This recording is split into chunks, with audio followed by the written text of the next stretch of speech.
TCG after coming back from Natland. Aura or character EXP materials, then keep an eye out. Alright, let's dive into some updates and game optimizations. First up is the change to the Imaginarium Theater. Previously, travelers would be returned to the theater lobby after completing a challenge and have to reopen the Fantasia Tome to continue. Travelers provided feedback that this setup interrupted their experience. So, this will no longer be the case in version 5.2. Now, after finishing a battle, all you need to do is click Next Act if you want to keep fighting.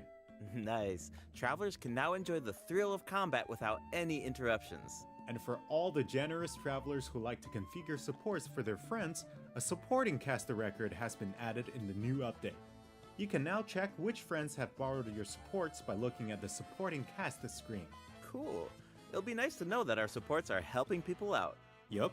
Oh, and the party configuration mechanic has also been optimized.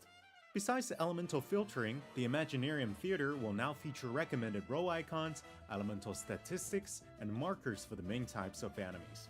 That is so helpful. I'll occasionally put together a random team if I've just started experimenting with some characters, but this information should make it a lot easier to form strategic teams. These markers will display key information on how to counter enemies, but in a much more prominent position. Hopefully, this change will make it easier for travelers to form the best teams. Yes! Now we can directly see which elements work best against specific enemies. That's definitely going to save some time. For sure.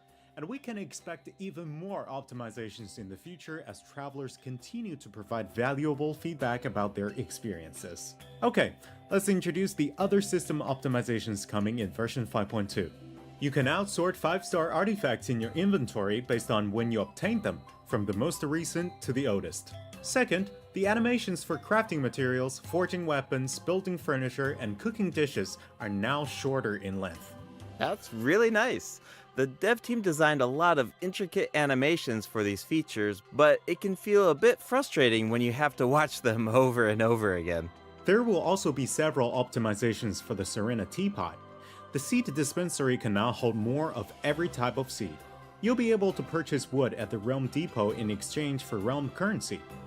In addition, the cooldown for the boon of the Elder Tree will be reduced to 5 seconds. This way, it'll be easier for travelers to collect wood.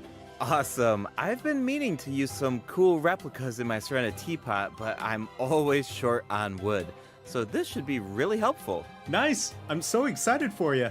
Oh, and optimizations have been made to artifact locking. The updated lock assistance interface will allow you to configure lock settings with a single click. Just hit Use Recommended Settings and you're set. The recommended set lock plans will even update automatically based on popular in-game configurations. Of course, if you have your own ideas in mind, then you can always disable the recommended plans to configure custom ones instead. The update also allows you to batch lock artifacts in your inventory based on the recommended general lock plan and set lock plans. This will make it much faster to organize your inventory. In addition, a shortcut button that navigates to the lock assistance interface will be added to the Artifact Domain Challenge screen and the Artifact Acquisition screen. This should make it easier for travelers to configure their locking rules whenever they want. A star feature will also be added next to the lock button on each artifact. Travelers can use this feature to mark their favorite artifacts and filter by stars to quickly track them down. Finally, treasure compasses will now be able to locate even more treasure locations, including Sealies and time trial challenges. That's A actually quick really swap helpful. feature will also be added for treasure compasses and Oculus Resonance stones. Enabling this feature will allow travelers to more easily use these devices across regions. Now The the feature question is, will can automatically we switch remove, to the compass or stone that corresponds to your location in the game. Awesome! remove Be sure to Oculus check out future Resonance announcements for stones. more details on the version 5.2 optimizations. Alright, that was a lot of info, so this seems like a good time for our second break. It's time for the third redemption code. Can we like remove, or rather,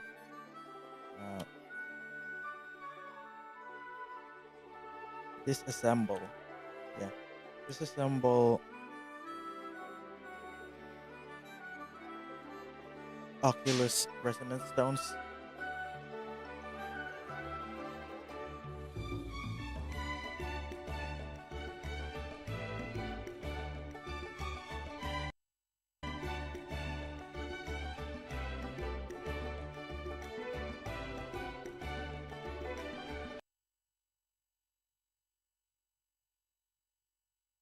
Characters will automatically duel each other.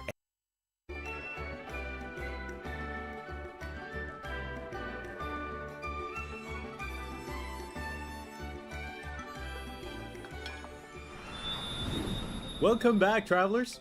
What else do we have on the agenda, Gabe? We have some very exciting news to share. After the version update,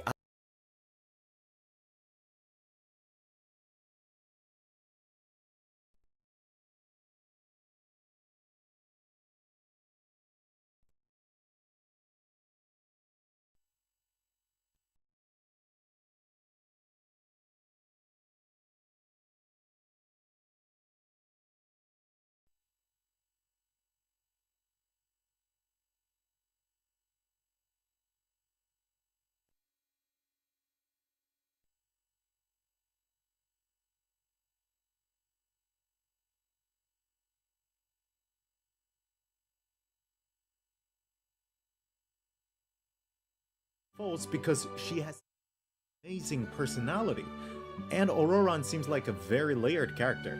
The storytelling is definitely going to shine. What about you, Gabe? yeah, I'm just so excited for players to experience more of the Natlan Wait, why storyline. isn't And Ololon we have so much to explore this time. I in mean, the banner? 2 new tribes and a new area as well. And one thing I've Is always that- loved about Genshin Impact I is remember how it's correctly. multi-platform. Like, I'm always logging in on different If devices I depending on where I remember am. So correctly. it's just exciting to see another platform become available for everyone.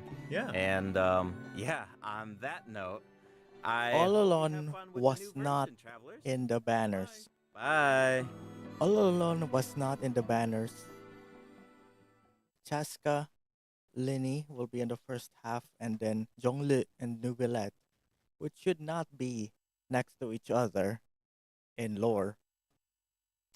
But